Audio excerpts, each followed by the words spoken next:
Bon, c'est la 3e fois que je fais cette putain de vidéo, il y en a ras-le-bol. Alors Aladdin, live action, reaction, c'est maintenant.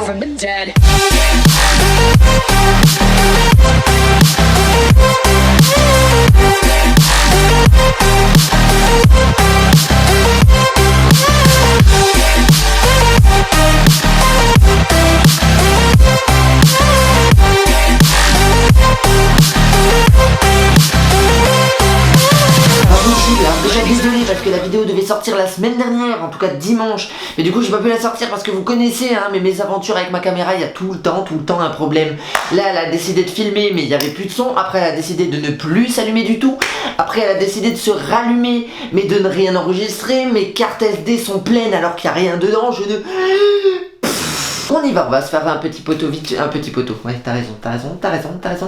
Aladdin, le live action qui est sorti du coup le 22 mai en France chez nous et le 24 mai aux États-Unis et à différentes autres dates dans le reste du monde. Du coup déjà comme à mon habitude, je n'ai pas été le voir le jour de sa sortie au cinéma parce que tout simplement s'il y a bien quelque chose que je déteste, c'est une salle de cinéma qui est pleine à craquer et Aladdin dès son premier jour a fait un véritable carton. Donc les salles de cinéma étaient donc pleines à craquer. Mais il n'y a rien d'étonnant là-dedans puisque de base le Disney qui est sorti en 1992 avait déjà fait un véritable carton. Il avait d'ailleurs été le Disney le plus rémunérateur de son époque. Est-ce que vous connaissez le mot rémunérateur? Les gens qui m'écoutent, vous savez écrire oui ou non? Est-ce que vous comprenez ce que je dis quand je parle? Rémunérateur de son époque, il avait rapporté énormément d'argent à la firme Disney. Ensuite il a été détrôné je crois par Toy Story, puis par le Roi Lion. Enfin... Je suis pas sûr au niveau des dates, je sais pas si c'est dans cet ordre là, alors commencez pas à m'insulter en commentaire, d'accord? J'ai le droit de me tromper, vous avez le droit d'aller sur Wikipédia ou Google que vous utilisez tous les jours pour apprendre ce que vous voulez dans le monde, alors qu'en plus c'est inutile parce que ça dit de la merde. Mais voilà, la génération d'aujourd'hui c'est vraiment n'importe quoi. Quand je vois mes frères et sœurs, je suis désespéré.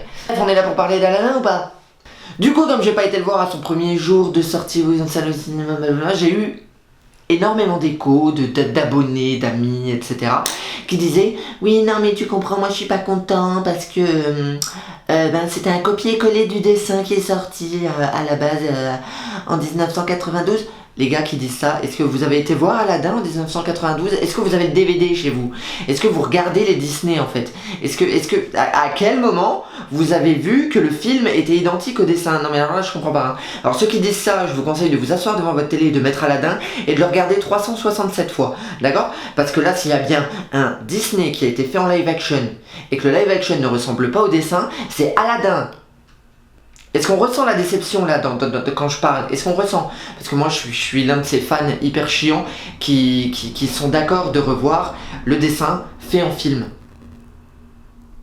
Je suis d'accord qu'ils ajoutent plein de trucs. Moi La Belle et la Bête en live action par exemple j'ai adoré.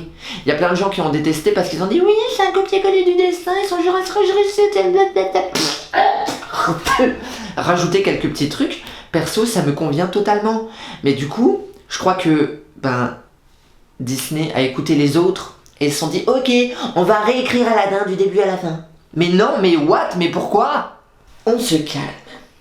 Du coup 27 ans après sa sortie initiale en 1992, Disney donne un nouveau souffle à Aladdin et d'après moi le plus gros challenge ici était de respecter le dessin hein, et non de le modifier, même si il était déjà extrêmement réussi, il était extraordinaire ce film Disney bordel.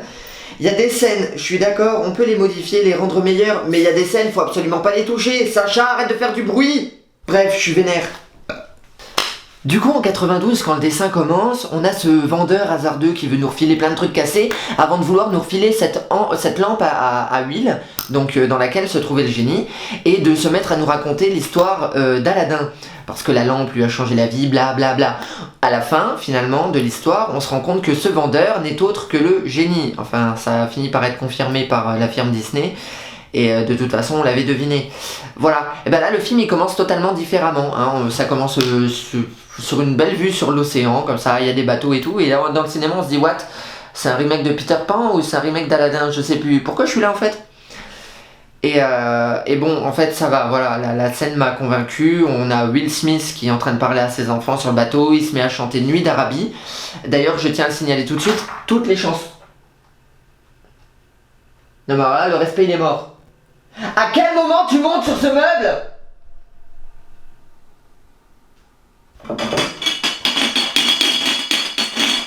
Génie, mon premier vœu, je veux que mon chat soit intelligent. Génie.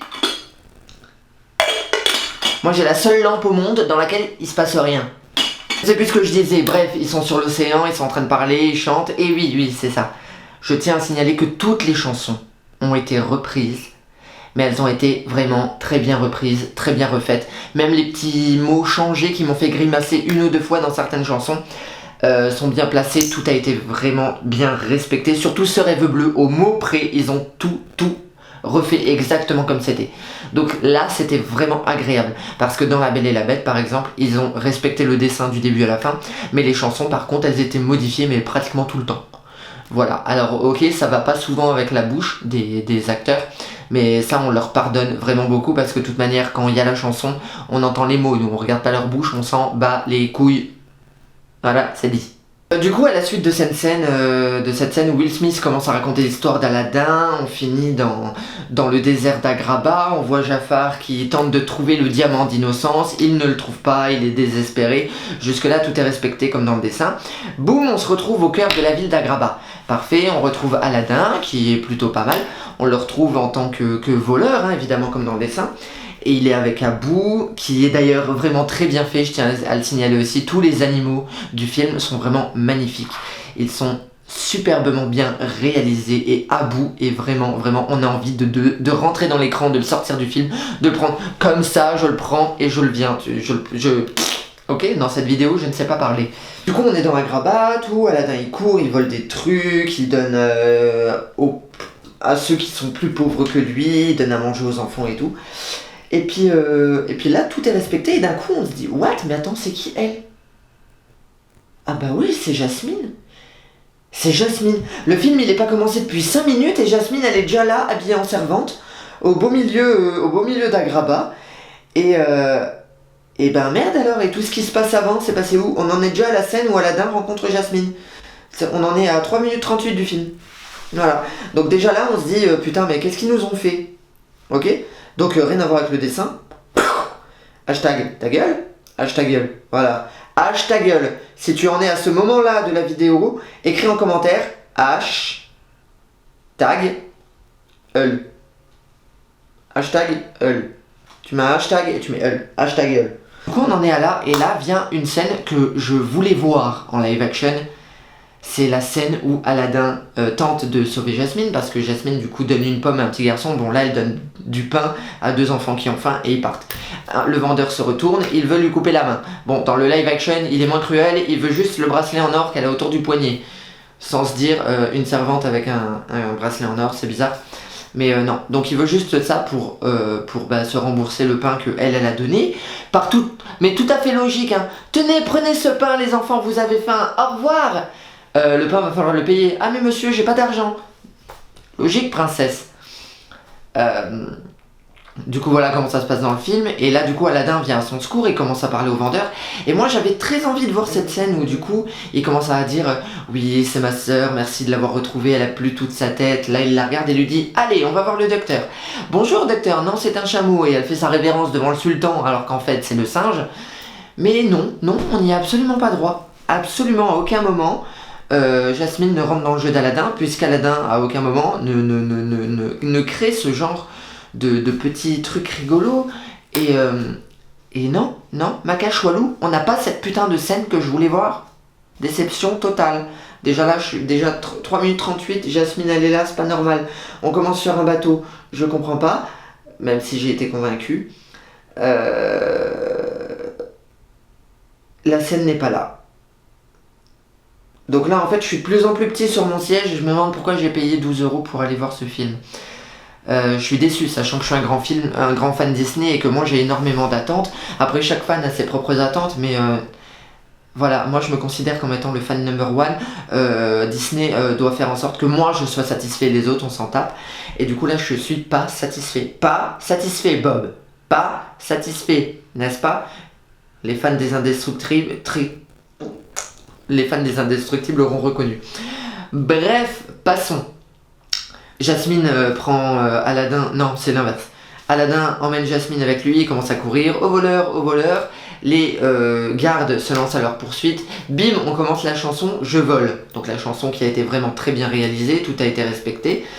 Par contre, ils ont eu un gros problème de caméra. Je sais pas, pratiquement pendant tout le film, hein, il y a ce genre de problème. C'est mal filmé. Ça donne même mal à la tête et tu te dis mais putain, mais qu'est-ce qu'ils ont fait? C'était vraiment très très compliqué. Alors je sais pas ce qu'ils ont eu. Et ils ont eu également, à mon avis, des problèmes au montage parce que autant parfois il y a eu des ralentis, c'était vachement bien réalisé, c'était mis au bon moment pendant des cascades et tout, c'était vachement bien. Autant pendant la chanson Je vole, et uniquement pendant cette chanson, heureusement, ils ont mis des avances rapides que j'ai pas compris. Je sais pas si je suis le seul, mais j'ai pas compris. D'où l'utilité de cette avance rapide. Ça me donne faim tout ça. Pas compris pourquoi ils ont fait ça. Bref, d'ailleurs quand la chanson commence, Aladdin chante, tout est au ralenti, même lui, sauf sa bouche.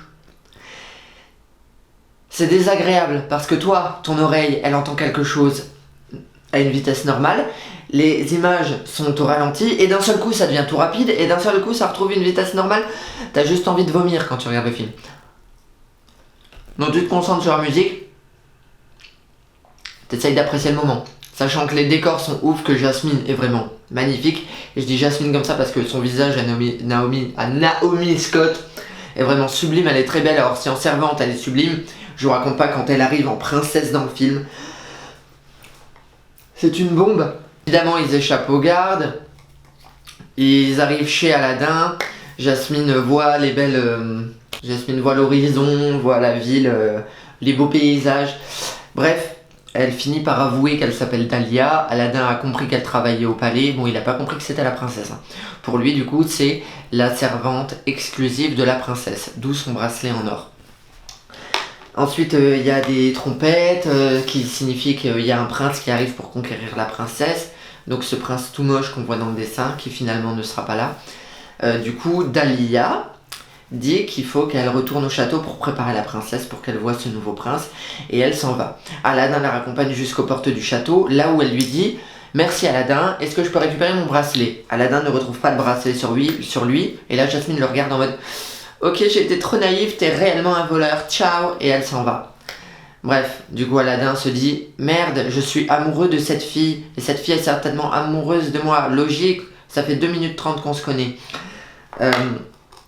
Mais bon, on voit tout de suite la connexion qu'il y a entre les deux. Hein. Les acteurs ont fait un travail parfait. Franchement, là, c'était juste la façon de filmer et le scénario qui était un peu pourri pour le film. Sinon, tout le reste, c'était magnifique.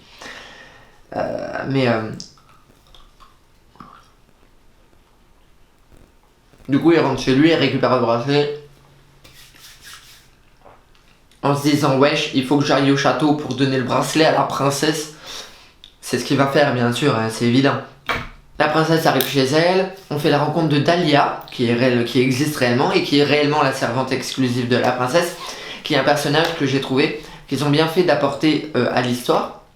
Il y a plein de nouveaux petits personnages comme ça qui sont bien. D'ailleurs, ça nous permet de comprendre qu'il y a plus d'une personne dans le palais, parce que dans le dessin, à part Jafar, le sultan et Jasmine, et Raja, donc le tigre, dans le palais, on voit absolument personne. Hein. Les pièces sont immenses. Je suis occupé. Les pièces sont immenses, mais il n'y a personne. Ils sont 3. Ah non, il y a Yago. Ils sont 4. Et quand Aladdin arrive, ils sont 5. Bon, avec le génie, il y a l'éléphant et tout. Mais sinon, voilà, il n'y a pas grand monde. Hein. Là, il y a les gardes qui font les tournées et tout. Il y a des serviteurs, il y a des serviteuses, des servantes. Donc Dahlia, qui du coup est un personnage important dans le film. Et franchement, j'ai trouvé ça bien. Du coup, avant qu'on retrouve Jasmine et le prince dans le palais, on retrouve le prince, enfin, pas le prince dehors, mais en tout cas, l'armée qui le suit. Enfin, ses serviteurs et ses gardes. Et c'est là qu'Aladin empêche 2 petits enfants de se faire renverser par un cheval, de se faire percuter, quoi. Et là, on se dit, bon, allez, vas-y Aladin, tu empêches le coup de fouet, tu demandes où est le respect, et tu critiques le popotin du cheval. Non, à aucun moment, vous ne verrez cette scène parce que il n'y a pas de coup de fouet. Le garde regarde Aladin et lui dit « Pousse-toi de là, vaurien. Tu es un vaurien, tu es né vaurien, tu mourras vaurien et il n'y aura que tes puces pour te pleurer. » Magnifique, c'est la phrase « Vous allez me laisser tranquille, lui ?» Cassé. C'est la phrase exacte du dessin, mais tout le reste ne colle pas. On ne voit pas ce prince tout pas beau avec sa barbichette, ni ce cheval prétentieux et blanc avec son gros popotin. Aladdin, après ça, se sent offensé et dit à Abou, allez Abou, on rentre à la maison.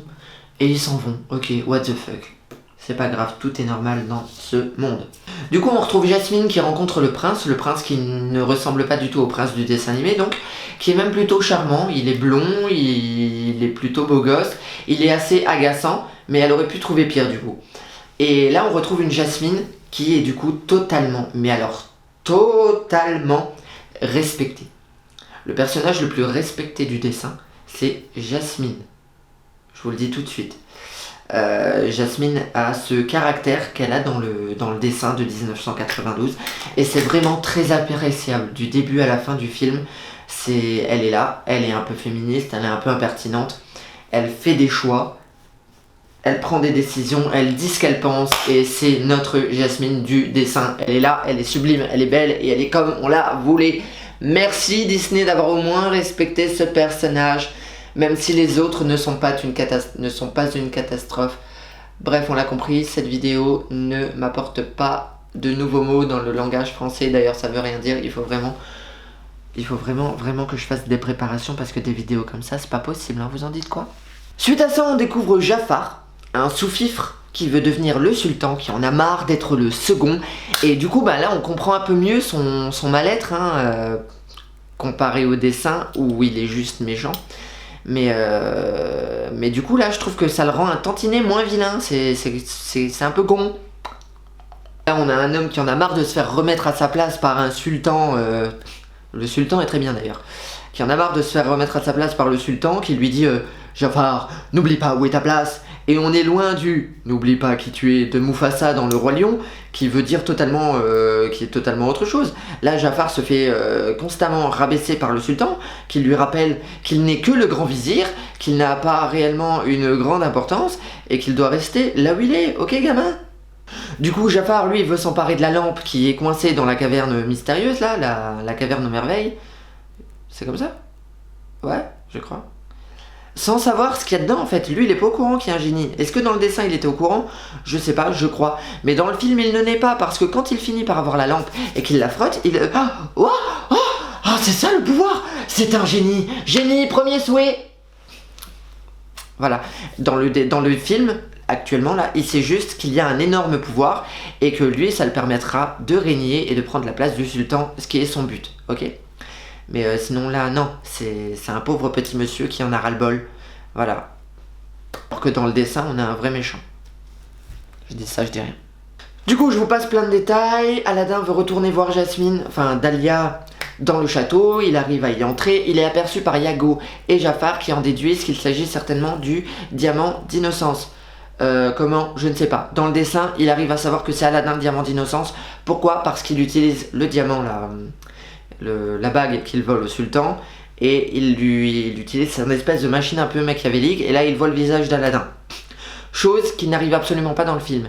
Donc voilà, on va dire que par un heureux hasard il a déjà utilisé plein d'hommes qui se sont fait bouffer par la caverne aux merveilles. Là du coup il s'est dit ah bah tiens celui-là il a l'air aussi allez on y va, on l'utilise. Alors du coup voilà, il utilise Aladdin et ça fonctionne, hein. Force est de constater que Aladdin est bel et bien entré dans la caverne aux merveilles et qu'il en est d'ailleurs ressorti vivant avec la lampe et un génie et un tapis volant et avec son singe bien évidemment parce que sinon c'était pas drôle. Du coup Aladdin toque à la porte, comment ça s'appelle? Jasmine ouvre, parce qu'évidemment Dahlia est dans une autre pièce. Jasmine ouvre et voit Aladdin. Et Aladdin du coup la prend pour Dahlia, hein. Il vient, il lui ramène son bracelet, il lui dit voilà je ne suis pas un voleur, bla bla bla, c'était un oubli. C'est mon singe qui l'avait gardé. C'est mon singe le voleur, c'est pas moi. Mais c'est une habitude, il ne faut pas lui en vouloir, c'est un singe. Bref, on n'éduque pas un singe. Je crois qu'il lui dit un truc comme ça d'ailleurs. C'est super mignon, le jeu d'acteur est vachement bien. Et là, il y a Dahlia qui arrive.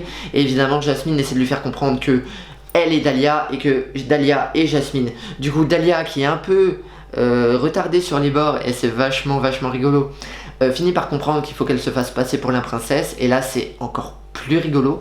Mais ça fonctionne. Du coup, la fausse Jasmine quitte la pièce pour aller faire couler le bain du gros chat. Donc, vous l'aurez reconnu, Raja, qui est un tigre, hein, et pas un gros chat évidemment. Je le dis pour ceux qui ont jamais regardé Aladdin de leur vie, bande d'ignorants. Et la fausse Dahlia reste avec Aladdin, et Aladdin lui dit « Je repasserai demain soir, sois dans ta chambre, je veux te revoir. Bref, je t'aime, il va falloir que l'on ken. » Et là il s'en va, mais évidemment il ne reviendra pas le soir suivant puisqu'il se fait attraper par Jafar. Là on se dit d'accord, donc Jasmine n'est pas ressortie en servante, Aladdin ne se fait pas arrêter pour le soi-disant kidnapping de la princesse parce que Jafar sait que c'est Aladdin qu'il doit récupérer pour la caverne aux merveilles. Ensuite, du coup, le fait que Jasmine pense que Jafar a fait exécuter Aladdin, on n'a pas. Qu'est-ce qui nous manque encore? Le fait qu'Aladdin se retrouve en prison et que d'un coup il voit un vieillard qui lui montre une sortie pour aller à la caverne aux merveilles parce que du coup il l'incite à aller chercher cette lampe afin de récolter un énorme trésor. Non, on n'a pas. On n'a pas. Jafar emmène Aladdin dans le désert. Il ne cache absolument pas son identité et il lui dit voilà. Il faut que quelqu'un entre dans la caverne aux merveilles pour moi. Il faut qu'il récupère une lampe à huile qui est très importante. Et en échange, je peux faire de toi l'homme qui pourra conquérir une princesse. C'est là qu'Aladin d'ailleurs se rend compte que finalement, Dahlia n'est autre que Jasmine. Et que ce n'est donc... que c'est la princesse. Voilà. Donc c'est très différent du dessin. Je suis désolé. À quel moment vous avez vu que c'était le dessin? Là, il y a... Tout est totalement différent. Ça me donne envie de grossir. Génie, mon deuxième vœu. Je veux qu'on retourne dans le temps et que les scénaristes, que tous ceux qui ont participé au projet du live action d'Aladdin renoncent à ce qu'ils ont fait et refassent exactement ce que je voulais voir. Génie. Évidemment, ça n'arrivera pas. Bon, je suis pas totalement déçu, mais quand même, vous allez comprendre pourquoi finalement j'ai décidé que ce serait pour l'instant le live action le moins bon pour moi, le moins réussi. Vous allez voir, je vais vous dire, je vais m'énerver à la fin. Du coup Aladdin accepte ce que Jafar lui a dit, hein, évidemment, même si on sait que c'était un putain de gros mytho, mais c'est le méchant, donc on en attend pas moins que lui. Même si il est un tantinet beaucoup trop gentil pour moi dans ce dessin, il lui manque un air de méchant. Jafar est crédible, l'acteur est crédible, mais je suis désolé, on a rendu le méchant beaucoup trop... J'ai pas envie de dire humain, mais beaucoup trop avec un but personnel et du coup on sent qu'il a un cœur et qu'il a été touché par des tas de choses qui lui sont arrivées et le mec veut se venger, mais c'est pas ça notre Jafar de base, c'est n'importe quoi. Du coup, Aladdin descend dans cette caverne aux merveilles où, avec Abou, ils trouveront le tapis qui est coincé sous une pierre depuis certainement très longtemps. Du coup, ils le décoincent dessous cette pierre et le tapis devient heureux, il vole dans tous les sens. À aucun moment, Aladdin se dit « What the fuck? Un tapis volant ?» Non, à aucun moment. Du coup, là, il voit la petite montagne comme dans le dessin. D'ailleurs, c'est magnifique, hein. Tous les effets sont vraiment splendides. Il voit la petite montagne, il décide de l'escalader. Il faut pas oublier de ne toucher à absolument rien. Parce que sinon, la colère de la caverne aux merveilles se fera ressentir. Aladdin arrive à la lampe, il la prend dans les mains. Et là, évidemment, qu'est-ce qui se passe? Abou ne vole pas un rubis rouge. Non, le rubis rouge tombe. Et j'ai trouvé que ça, c'était une bonne idée. Que le singe ne le fasse pas exprès, mais que comme le rubis tombe, Abou le rattrape. Comme il touche le rubis. Forcément, la caverne aux merveilles, sa colère se met quand même en route. Voilà. Mais le fait que ce soit pas la faute d'Abou à proprement parler, j'ai trouvé ça intéressant. Parce que du coup, c'est pas comme dans le dessin où il voit le diamant et ça lui comble les yeux et il faut à tout prix qu'il le prenne et qu'il le jette. Non, là, il voit le diamant, il le voit tomber, il le rattrape et là, il tombe amoureux. Ensuite, il le jette. Mais c'est pas de sa faute en fait. Ah oui, non. Enfin, il l'a rattrapé, c'est un réflexe. Bref, on n'éduque pas un singe. Du coup, la caverne aux merveilles, la colère de la caverne aux merveilles explose et là, c'est littéralement, hein, c'est même pas au sens figuré, c'est au sens propre. Ça explose dans tous les sens. il y a tout qui s'effondre, il y a de la lave partout, c'était vraiment épique, c'était magnifique à regarder, c'était magnifique à voir. J'ai trouvé ça vraiment excellent. Faut que j'enlève la wifi moi que je vais désactiver. C'était vraiment excellent, j'ai adoré voir ce passage. Évidemment le tapis sauve Abu et Aladdin. Et Aladdin et Abu finissent contre un mur près de la sortie pendant que le tapis tombe, comme dans le dessin. Là, tout est respecté. Il demande de l'aide à Jafar, enfin Aladdin demande de l'aide à Jafar. Évidemment, Jafar lui demande quoi? La lampe d'abord. D'abord la lampe. Là, il lui donne. Et ensuite, il lui dit, donne-moi ta main. Et là, Jafar lui répond, prends plutôt mon pied. Et il lui écrase la main pour qu'Aladin tombe tout simplement. Le singe s'accroche à Jafar, on devinera que c'est pour récupérer la lampe. Jafar balance le singe, le tapis les récupère, Jafar sort, la caverne aux merveilles s'effondre. Jafar découvre qu'il n'a pas la lampe, il hurle de désespoir. Bon, jusque là tout est respecté comme dans le dessin, c'est vachement bien.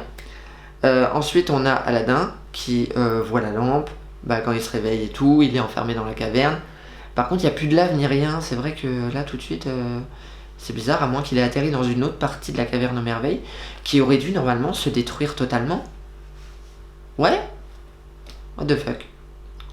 On comprendra ça peut-être avec un deuxième visionnage du film lorsqu'il sortira en Blu-ray DVD 3D. On verra bien. Du coup, rapidement, il fait sortir le génie.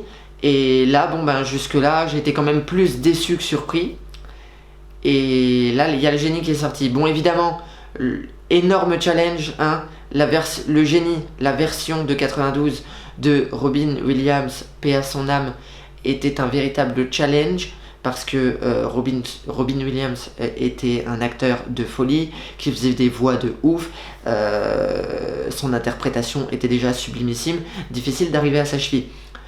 Will Smith n'y est pas arrivé, mais il a interprété le génie avec brio à sa façon et j'ai trouvé ça vraiment génial. Je suis pas un fan de Will Smith, hein. Loin de là. Je trouvais même que d'ailleurs le choix de l'acteur laissait à désirer et j'avais vraiment très peur parce que j'ai beaucoup d'a priori, n'est-ce pas, bien sûr. Et franchement, j'ai adoré. Voilà, le film pour moi, il est visuellement regardable à partir du moment où le génie arrive. Voilà. Là, l'histoire commence à ne plus être trop bateau et ça commence à respecter un peu plus le dessin. C'est beaucoup mieux. Du coup, il se met à danser, il se met à chanter, il y a plein de rajouts. Le génie raconte plein de trucs différents du dessin. Il y a beaucoup de trucs différents. Mais c'est juste génial. En plus, les effets sont vraiment très bien. Donc, c'est parfait. Voilà. Donc là, pour ça, tout va bien. Ensuite, Aladdin finit par manipuler le génie les fait sortir, et là, Aladdin fait son premier vœu. Génie, fais de moi un prince. Génie, fais de moi un prince. Donc le génie finit par faire de Aladdin le prince Ali Ababa, et s'ensuit cette fabuleuse scène où on entend la chanson du prince Ali. Tout a été respecté. On fait une petite avance rapide parce que sinon la vidéo va durer une demi-heure et on n'en est pas au point où il faille que ça dure une demi-heure. Je suis pas là pour vous raconter le film, je suis là pour vous raconter ma critique. Du coup, Aladdin arrive pour rencontrer la princesse qui, elle, n'est absolument pas conquise. Oh! Ce chat, hein, il fout tout le temps la merde, c'est pas possible. Ouais, j'hallucine, du coup. Aladdin se présente à Jasmine, il lui explique qu'il est qu'il est Ali, qu'il vient d'Ababois, qu'il est prince, qu'il a énormément d'argent et qu'il est là pour la conquérir. Il le fait de façon mais tellement maladroite que la scène est vraiment très drôle et très émouvante à la fois. Chose qu'il n'y a pas dans le dessin parce que en fait, quand le génie fait d'Aladin un prince dans le dessin, Aladin a cet air supérieur et totalement sûr de lui qu'il n'a à aucun moment dans le film, dans le live action, il est là, il est devant Jasmine et tout le monde et il se dit merde, je ne suis pas crédible, on va me reconnaître. Et du coup il arrive pas à mentir, il arrive pas à se mettre dans son rôle de prince. Et du coup il dit que des conneries. C'est super drôle hein, mais du coup c'est différent du dessin. Ça par contre ça m'a plu, j'ai bien aimé, ça a été bien tenu, ça tenait la route. À la suite de quoi Jasmine se vexe et décide de partir parce qu'évidemment quand elle dit mais que pensez-vous que votre richesse va pouvoir acheter? Aladdin lui répond vous. Chose qu'il ne fallait absolument pas dire, boy. Sorry. But il est quand même invité à une soirée. Le soir même, lorsqu'il est invité à cette soirée, le génie va faire en sorte que Aladdin fasse des petites étincelles aux yeux de la princesse et du coup il va même le manipuler pour qu'il danse. J'ai trouvé ça aussi très bien. La danse, je me suis renseigné, qu'on voit, en tout cas le début, avant qu'Aladin fasse son petit truc solo avec toutes ses cascades.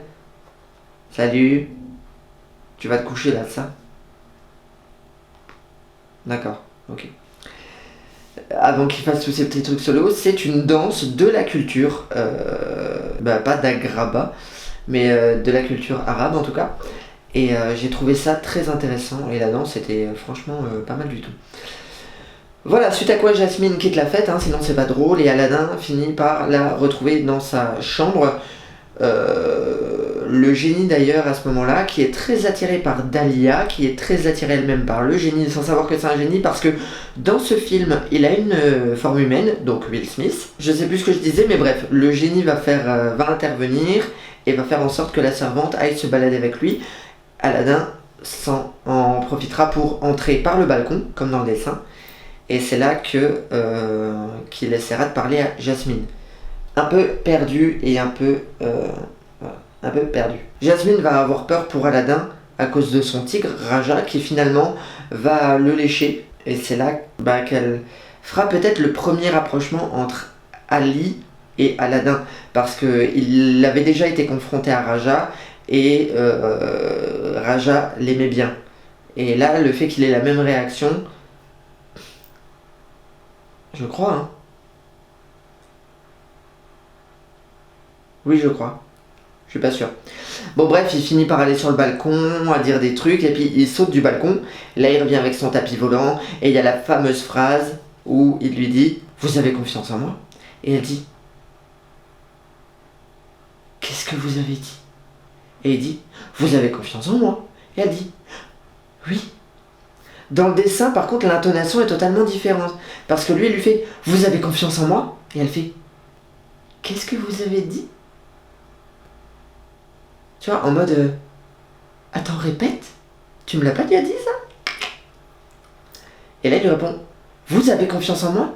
Et là, elle fait d'une manière un peu coquine comme ça oui, en tendant sa main. Alors que dans le film, c'est tu veux monter avec moi sur le tapis?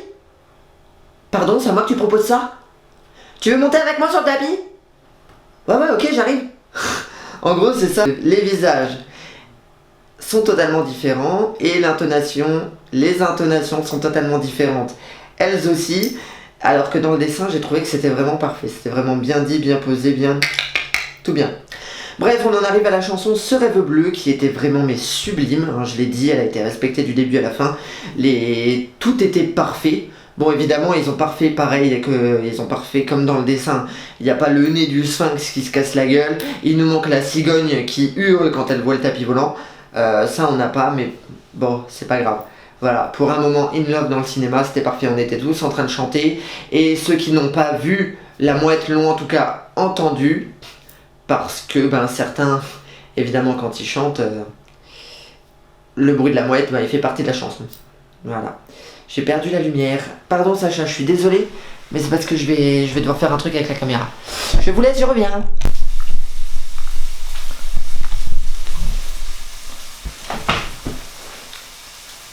Évidemment, vu que la caméra a un problème avec moi en ce moment, elle s'est arrêtée, genre il n'y a plus de batterie. Genre mon chargeur, il s'est dénudé. Impossible de la recharger. Genre du coup il y a 1 heure entre ma dernière phrase et maintenant. Genre j'étais en train de me faire à manger, donc je vais tout arrêter parce que sinon ça va être un carnage. Genre vous allez compter combien de genres. Si vous êtes à ce moment de la vidéo, vous comptez combien de fois j'ai dit genre. Et vous le notez en commentaire. Voilà. Fin du décompte. Je dirai plus le mot. Du coup, à la suite de ce rêve bleu, Aladdin, Jasmine découvre que le prince Ali n'est autre qu'Aladdin. Elle fait référence à Abou, il se fait avoir, bref, comme dans le dessin, jusque-là c'est parfait. Et après ça, il la raccompagne chez elle, voilà. Différence, c'est que le tapis ne se soulève pas et du coup fait que Aladdin et Jasmine s'embrassent. Le tapis soulève Aladdin qui du coup atterrit en face, enfin encore plus proche de Jasmine qu'il ne l'était, et là ils décident eux de s'embrasser. Bah oui, parce que dans le dessin ça donnait un coup de tête en vrai, hein, ça faisait paf. Donc en fait non. Dans le dessin c'est comme s'il s'y attendait, tu vois. Genre en un millième de seconde il a senti que le tapis le poussait, alors tout de suite il a ouvert la bouche, sorti sa langue, elle a ouvert la sienne, bim, imbrication. Non, il pouvait pas le faire en film. Ça aurait été super chelou. Il y aurait un des deux qui aurait le nez cassé ou je sais pas même. Et voilà, du coup en voyant Aladdin repartir et en voyant le tapis volant, Iago découvre la supercherie. Et du coup on va certainement le raconter à Jafar. On voit pas la scène mais en tout cas on sait que Jafar est ensuite au courant. Le tapis volant, il sait très bien que ça vient de la caverne aux merveilles. Et que du coup le prince Ali n'est autre que Aladdin, le voleur du marché. Oui, parce que c'est comme ça qu'il l'appelle, le voleur du marché. Du coup, Ali va s'endormir tranquillement. Là, pareil, ça n'arrive pas comme dans le dessin. Dans le dessin, il se pose amoureux, il regarde le ciel. Oh, il n'y a aucun nuage. Les gardes lui tombent dessus, il le jette à la flotte. Fin de l'histoire. Enfin, fin de l'histoire. Il se passe encore plein de trucs après, mais bon. Là, non, ça se passera que le lendemain. Ali sera en train de se balader dans le château, je crois, si je me souviens bien, et les gardes vont lui tomber dessus. Là, il va avoir affaire à Jafar, qui du coup lui dira « Je sais qui tu es ». Donc Ali est accroché à une chaise. Évidemment, la lampe du génie est restée dans sa chambre, parce que dans ce film, il a une chambre qui lui a été attribuée par le sultan, comme c'est un prince et qu'il est là pour conquérir sa fille. Quoi d'autre? Donc Abou, le tapis et la lampe sont dans la chambre. Aladdin est accroché à une chaise en haut d'une tour du palais d'Agraba, toujours. Jafar lui dit « Où est la lampe ?» Aladdin lui répond « Je sais pas de quoi vous parlez, je suis le prince Ali d'Ababois. » Mais Ababois n'existe pas. Bon, heureusement, le génie l'a créé sur une des cartes du château, donc c'est un peu revérifiable. Mais du coup, Jafar lui explique que c'est simple. S'il n'est pas le voleur du marché et qu'il n'a bel et bien pas la lampe, qu'il est bel et bien le prince Ali, en tombant à l'eau, accroché à cette chaise, il devrait se noyer et on ne devrait plus jamais entendre parler de lui. Si au contraire, en coulant, il s'en sort miraculeusement, c'est bel et bien qu'il a la lampe et qu'il a donc ce fameux pouvoir. Je vous rappelle que Jafar ne sait pas qu'il s'agit du génie et que du coup, ça prend quand même un certain temps. Non, il s'attend vraiment à voir Ali couler et sortir de l'eau tout de suite parce qu'il a d'immenses pouvoirs maintenant, ce qui en fait n'est pas le cas.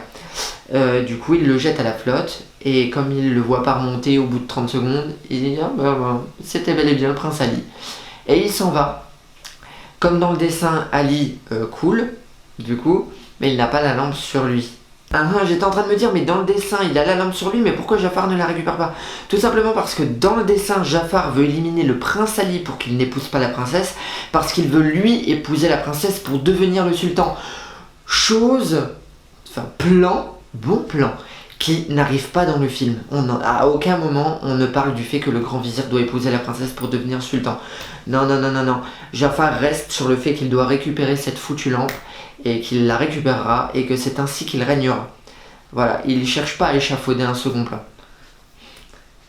Du coup, Abou, qui était là au moment où Aladdin s'est fait kidnapper et attacher à une chaise, est retourné dans la chambre prévenir le tapis, récupérer la lampe, et ils l'ont jeté là où Aladdin a coulé.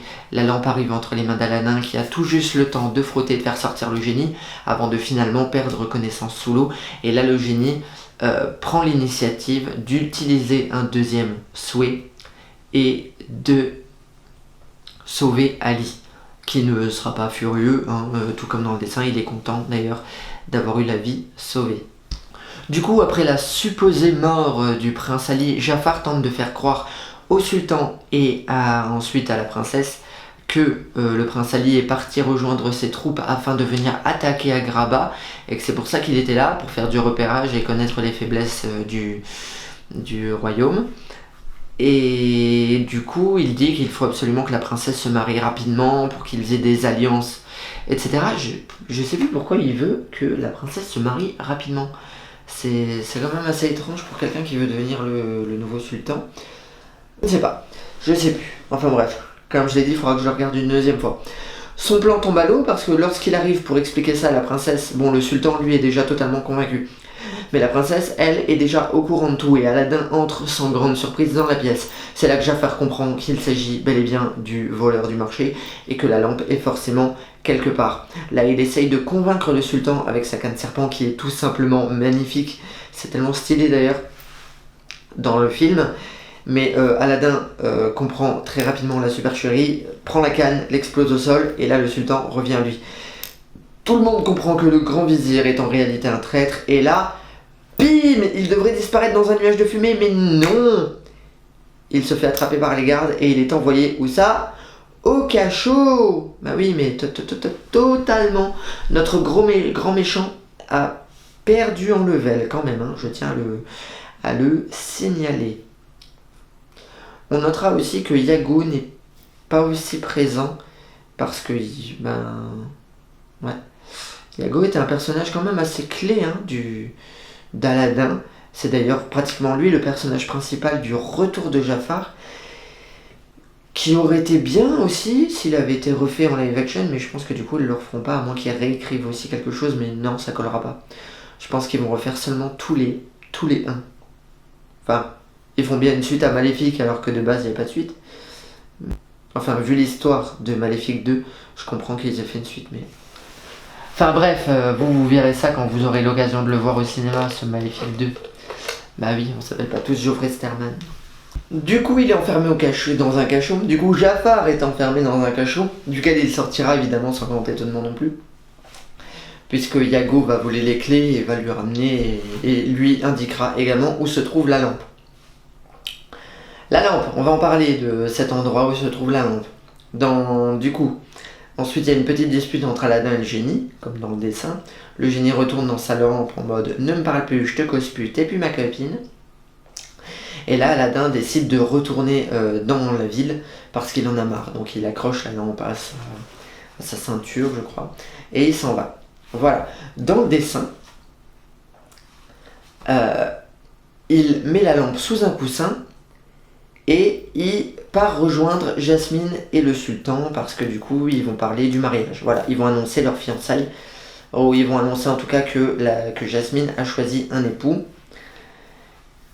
Et c'est là qu'une tempête commence à apparaître puisque Jafar s'empare de la lampe qui est cachée sous un coussin. Ce que je trouve débile, c'est qu'Aladin laisse la lampe sous le coussin alors que voilà, il n'y a personne qui s'inquiète. Où est passé Jafar? Sachant qu'il est parti dans un nuage de fumée, que c'est le grand méchant. Aladin sait très bien qu'à la base, il voulait s'emparer de la lampe. Non, en fait, aujourd'hui, en faisant les différences entre le film et le dessin, je capte que ça, par contre, c'est totalement débile. Ils ont bien fait de le changer. Là, il garde la lampe sur lui, malgré le fait que Jafar est censé être dans un cachot à ce moment-là. Bref, du coup, Aladdin retourne en ville, il n'y a pas d'histoire de fiançailles ou de présentation au peuple. Il retourne en ville et là, il tombe sur Jafar, mais sans le voir, et Jafar lui vole la lampe. C'était un ancien voleur, il connaît aussi des tours de passe-passe, du coup, il lui vole la lampe, et c'est là qu'il y a ce fameux moment où, du coup, il la secoue comme ça, il la frotte, et le génie sort, et du coup, il est tout ébahi en mode « Oh, d'accord, c'est ça qu'il y a là-dedans !» Du coup, en bon méchant, blablabla, Jafar retourne au palais pour affronter le sultan Jasmine et le prince Ali. Et du coup, il est assis devant le trône du sultan. Et quand les trois arrivent, il est là en mode vous m'avez fait souffrir, mais aujourd'hui, vous ne m'aurez plus. Je vais utiliser tous les pouvoirs, machin, blabla. Il fait sortir le génie devant eux. Et il fait son premier souhait. Génie, je veux que tu me fasses seul et unique sultan d'Agraba. Le génie commence à utiliser ses pouvoirs, cette fois, vu que c'est à des fins un peu plus débiles. Oui, mais bien sûr, machiavélique, ses pouvoirs, je sais pas, il y a quelque chose de plus percutant. Et du coup, Jafar devient le sultan. Seulement, tout le monde s'en fout, évidemment, t'es sultan, c'est bien. N'empêche que notre sultan, notre vrai sultan, c'est le sultan, que Jasmine reste la princesse. Et d'ailleurs, on aura l'occasion d'entendre la chanson Speechless, enfin Parler, chantée par Jasmine, qui est une chanson que vous avez pu entendre si vous avez déjà regardé la comédie musicale qui est passée à Broadway, ou d'écouter les chansons tout simplement. Il y a énormément de chansons dans la comédie musicale Aladdin. Et du coup, dans ce film, ils ont décidé de rajouter parler, qui rajoute un petit côté piquant au caractère de Jasmine, qui était déjà bien trempé et qui est déjà totalement respecté, ce qui est vraiment très appréciable. La chanson était vraiment de rigueur. Du coup, on en est à où? Du coup, évidemment, Jafar se vexe, parce que du coup, il y a personne qui se met quand même de son côté pour lui obéir. Alors il demande à devenir un sorcier. Voilà, si tu ne te plies pas devant un sultan, tu te plieras devant un sorcier. Et en devenant un sorcier, voilà, il commence à s'en prendre à tout le monde. Il réduit en cendres les gardes et le tigre. Voilà. Il les transforme pas en bébé ni quoi que ce soit. Le tigre, il disparaît. Alors, descendre. Voilà, dans un nuage de fumée, comme ça, boum. Les gardes disparaissent aussi. Dahlia s'envole, Jasmine s'envole. Aladdin est envoyé au pôle Nord, comme dans le dessin. Mais à aucun moment, du coup, on a cette petite reprise du Prince Ali. Prince Ali, vous l'aurez compris, n'est rien qu'un larbin. L'imposture jamais ne dure pour qui veut tricher. Le vent efface l'image d'un masque à deux visages. Saluez donc votre précieux Prince Ali. Jasmine, je te jure, je voulais te le dire. Enfin bref, moi je trouvais que c'était vachement bien. Surtout que le méchant du coup se mettait à chanter et c'était cool quoi. Mais voilà, c'est dommage. C'est dommage. Du coup il le fait disparaître comme ça, il atterrit au pôle Nord. Bon je dis pôle Nord parce qu'il y a de la neige partout. Hein. Il sauve Abu in extremis d'une mort certaine. Et le génie prend quand même l'initiative de faire disparaître le tapis pour que le tapis aille aider Aladdin. Bah oui parce que sinon comment il fait? Du coup, ça, voilà, c'est pas mal. Hein. Ensuite, le génie essaye de faire en sorte que tout le monde lui obéisse, donc il les force, vous savez, avec son bâton là, pim pim. Ah, je sais plus à quel moment, mais en faisant souffrir le prince, non, en faisant souffrir le sultan. Ah oui, c'est ça. Aladdin n'est pas encore là. Il fait souffrir le sultan, et à force de le voir souffrir, Jasmine accepte d'épouser Jafar. Et c'est là que du coup ils sont presque en train de se marier quand Aladdin arrive. Là du coup en bon sorcier, Jafar fait disparaître Aladdin et l'envoie au fameux pôle Nord, là où il sauvera Abu, récupérera le tapis pour revenir. Du coup Jafar sera en train de... Je sais plus ce qu'il sera en train de faire à ce moment-là. Je crois qu'il veut préparer une armée. Je crois qu'il veut détruire le village d'à côté qui appartenait à la mère de Jasmine. On apprend plein de choses sur la mère de Jasmine, sur les alentours d'Agrabah, sur la culture. Et moi, là aussi, j'ai trouvé ça très appréciable.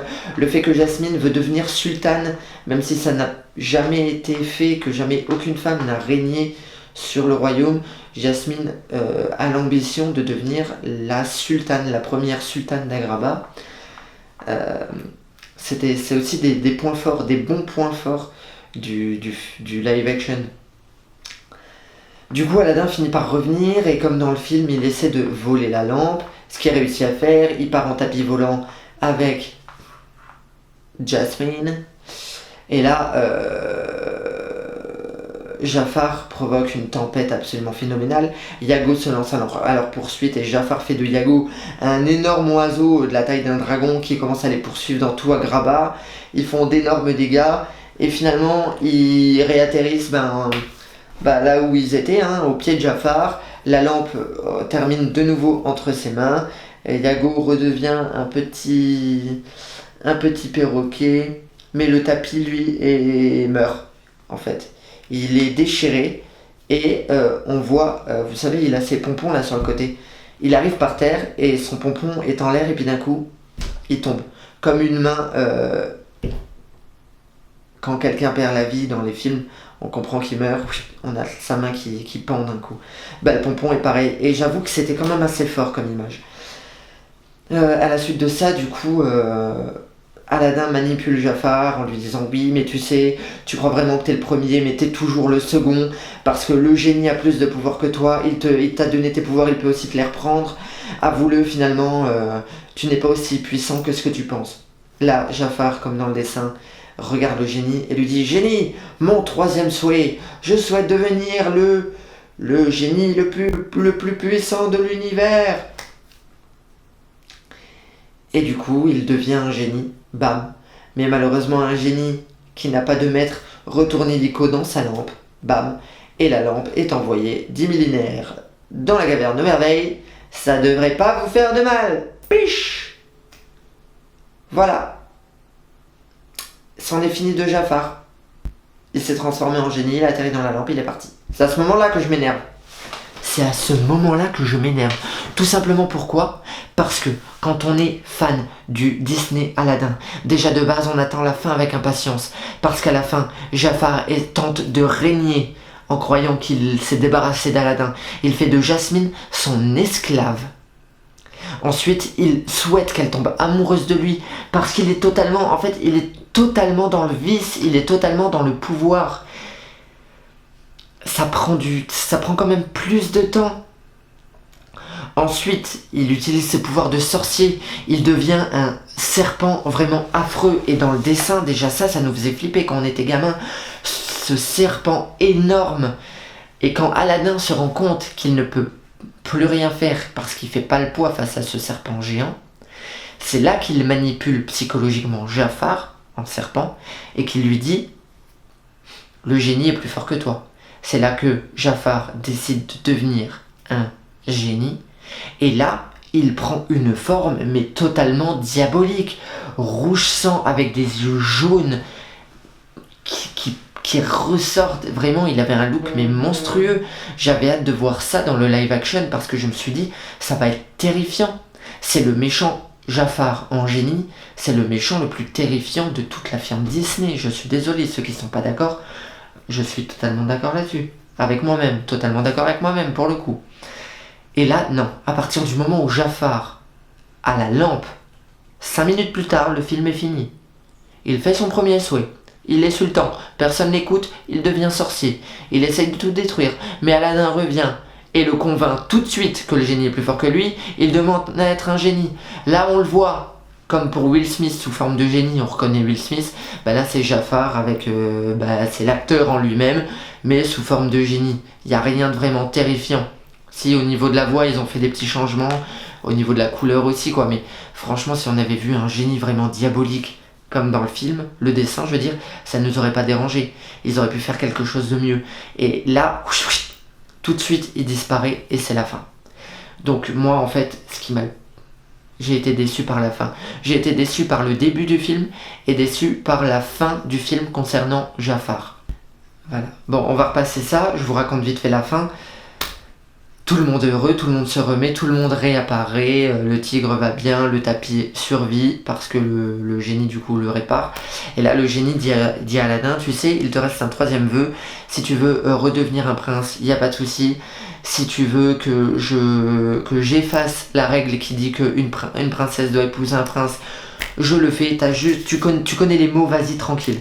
Là Aladdin décide de faire son troisième vœu et évidemment il libère le génie. Voilà. Je m'attendais à un génie un peu plus ému parce que du coup le génie devient humain en mode oh, c'est pas vrai, il l'a fait et puis tout de suite il est prêt à aller niquer la première gonzesse qui est là parce que du coup dans le dessin il est tout de suite ému, tout, il pleure et machin, il prend Aladdin dans ses bras, il réunit les deux amoureux et tout, c'est super émouvant, c'est super triste mais là il part tout de suite voir Dahlia. C'est une scène importante en elle-même et je l'ai trouvée vraiment très bien. Mais ça manquait un peu d'émotion quoi. Du coup, salut Aladdin, merci de m'avoir libéré. Il va voir Dahlia et là il commence à dire oui, tu me plais, machin. Donc ils s'avouent tous les deux leurs sentiments et ils disent que maintenant ils vont partir faire le tour du monde, qu'ils vont avoir un petit bateau, qu'ils vont avoir 2 enfants. Et là on comprend, mais évidemment c'était prévisible, qu'au début Will Smith racontant à ses 2 enfants l'histoire d'Aladin, c'est le génie qui a eu 2 enfants. Parce que du coup, quand la mère de famille arrive en sortant de la coque du bateau, en fait, c'est Dahlia. Donc en fait voilà, c'est le génie qui raconte son histoire tout simplement. Ils ont eu 2 enfants, ils sont toujours en train de faire leur tour du monde sur leur petit bateau. Et j'ai trouvé ça vraiment très très beau, c'est pas un problème. Et du coup, ben, le sultan dit à Jasmine qu'elle deviendra effectivement la sultane parce qu'elle l'a prouvé. Et Aladdin a l'étoffe d'un prince et du coup épouse quand même Jasmine. D'ailleurs, le mariage, on le voit bel et bien à la fin du film. Ok, maintenant disons tout ce qui va pas. Bah, tout ce que je vous ai dit. Encore un truc que j'aurais voulu voir, c'est certaines phrases cultes du génie. Quand il sort de la lampe. 10 millénaires dans la caverne aux merveilles, ça vous flanque un de ces torticolis. Mais c'est la phrase culte. Il sort, il dit ça, c'est sa première phrase. Ils auraient dû la remettre. Je suis désolé, ils auraient dû la remettre. C'est la phrase culte. Je sais pas, mais qu'ils embauchent des fans quand ils écrivent le film. Pourquoi ils ont fait ça? J'en sais rien. Donc ils auraient dû mettre cette phrase. J'aurais aimé aussi j'aurais aussi aimé voulu voir le Voulez quoi? Voulez quoi? Voulez quoi? Parce que le génie en a marre de tout le temps demander à son maître, parce qu'il en a marre d'avoir un maître, ce que le maître veut, mais il n'y a jamais personne qui lui a demandé ce que lui voulait. Et lui, il veut sa liberté. Ça aussi, c'était mais tellement bien, j'adore. C'est aussi culte. Quand on pense au génie, on pense à ça. Du coup, cette fin de Jafar qui m'a totalement déçu. Donc voilà, je suis très satisfait au niveau des personnages parce que le personnage de Jasmine a été réellement très respecté et les ajouts ont été vraiment très bien. L'histoire sur sa mère, la culture et tout ça, c'était vraiment super. La chanson qu'ils ont rajoutée, je kiffe. Le personnage du génie était très appréciable du début à la fin. Tout le moment où il était là, d'ailleurs, je trouve qu'il a rajouté du peps au film et c'était vraiment super. Will Smith a interprété avec brio et c'est approprié le rôle, même si, bon, le pari est réussi, même si le challenge est loin d'être réussi parce que Robin Williams, personne ne pourra le dépasser, et ça reste la meilleure interprétation du génie. Mais bon, là on était sur un film, on n'était pas sur un doublage de dessin animé, donc c'est un peu différent. Aladdin, qui a été modifié, en fait son personnage a été modifié par rapport au dessin animé, reste tout à fait appréciable. Il est même moins agaçant que dans le dessin, donc c'est cool. Jafar par contre, je suis désolé. Voilà, ils ont donné des motifs tellement humains à ce méchant pourtant emblématique de Disney que du coup ça lui a enlevé un tantinet de charisme et de machiavélisme et pourtant l'acteur était crédible dans son rôle, mais c'est le rôle en fait. C'est notre Jafar qui a perdu son côté méchant. Voilà. Donc j'ai été déçu par Jafar. J'ai pas été déçu par son interprétation, mais j'ai été déçu par le fait que son personnage n'ait pas été respecté. Voilà. Pourtant, en plus, ça fait longtemps que Disney ne nous a pas sorti un vrai méchant. Pour le coup, c'était l'occasion d'en revoir un en plus, comme je l'ai dit, emblématique. Non, il a fallu qu'il nous foire ça. C'est vraiment dommage. On reste là en mode il manque quelque chose. J'ai encore faim. Voilà. Et c'est dommage. Je vous ai dit que j'avais constamment des problèmes avec ma caméra. Parce que là maintenant c'est la carte SD. Il n'y avait plus de place. Du coup j'ai même eu le temps de me faire à manger. Le temps que la carte se vide. Et que je puisse faire la fin de cette putain de vidéo qui ne doit pas se faire visiblement. Allez, prochaine étape c'est finalement j'arriverai pas à faire le montage où je vais m'endormir en plein milieu. Je vais quand même réussir à le faire parce que je suis un battant. Et là, YouTube n'acceptera pas ma vidéo. Pour vous faire un topo, j'ai été plus déçu que satisfait par le live action d'Aladdin. Tout simplement parce qu'ils n'ont pas, selon moi, respecté le dessin qui était déjà sublime comme il était. Donc ils auraient très bien pu le refaire. Comme ils ont fait avec La Belle et la Bête, en ajoutant ces petits côtés... ces bons petits côtés, même en modifiant Aladdin et tout ça. En fait, c'est surtout Jafar que j'aurais voulu qu'ils respectent. S'ils avaient pu respecter Jafar au moins un minimum, ça aurait été magnifique, mais là, ça a été totalement merde. J'espère que personne n'avait parié là-dessus parce que c'est mort. Hein. Le pari est perdu, là, pour le coup. Pour le coup, c'est mort. Donc voilà, donc plus déçu que satisfait. Néanmoins, Aladdin live action reste un très bon film. Sachant que, sachant qu'en fait, si vous n'avez pas vu le film de 92, le dessin, je veux dire, de 1992, le film vous éblouira, il sera juste merveilleux. Si vous avez vu le dessin, vous allez faire trop de comparaisons, et si vous êtes comme moi à attendre que certaines scènes et que certains mots soient reproduits à l'identique, bah c'est mort, vous allez être déçus, voilà. Voilà. J'espère, parce que je n'ai pas précisé que vous n'avez pas vu le film avant de regarder ma vidéo, parce que j'ai totalement spoil tout ce qui allait se passer. Mais voilà, enfin pour la critique, voilà. Je le regarderai encore avec ma mère, pour qu'elle le voie, avec mes frères et sœurs. Mais voilà. Je suis un peu déçu, c'est vrai. Maintenant, j'attends avec impatience Le Roi Lion. Parce que, bah voilà. Déjà, à la sortie de la bande-annonce, ils n'ont pas respecté Scar, qui est en plus mon méchant préféré. C'est là aussi un méchant emblématique, c'est mon préféré, mais il n'est pas de la même couleur. Ses yeux, sa fourrure, ça... Tout est mort. Scar, il n'est pas comme ça. Je suis sûr que même sa voix, elle sera pas comme il faut. Et en plus, je sais déjà qu'ils ont retiré la chanson Soyez prête, donc du méchant, avec les hyènes, du live action. Donc déjà là, je suis grave déçu et je boude vraiment beaucoup. Donc ensuite, on aura Maléfique, puisque la sortie d'Artemis Fowl, qui devait sortir en août, a été repoussée au mois de mai 2020. Enfin bon, là on parlait d'Aladin, donc c'est la fin de cette vidéo. N'hésitez pas à me retrouver pour ma prochaine vidéo ce week-end, dans laquelle nous parlerons des prochaines suites en live action de Disney, de ce qu'ils nous cachent, de ce qu'ils nous ont prévu, de ce qui va arriver, de ce qui n'arrivera pas, de tout ce que je sais, parce que vous le savez, quand il s'agit de Disney, il faut toujours écouter Geoffrey. Oh là là. Bon allez, je vais manger, je vais essayer de faire ce foutu montage parce que je sais pas si cette vidéo va sortir. Quoique là, je vous le dis, je suis en train de vous parler et si vous regardez cette vidéo, c'est qu'elle est sur YouTube. Donc en tout cas, je vous souhaite un bon appétit. C'est à mon tour maintenant. Il est actuellement 2 h du matin et j'adore ma vie, j'adore ma vie, j'adore ma vie.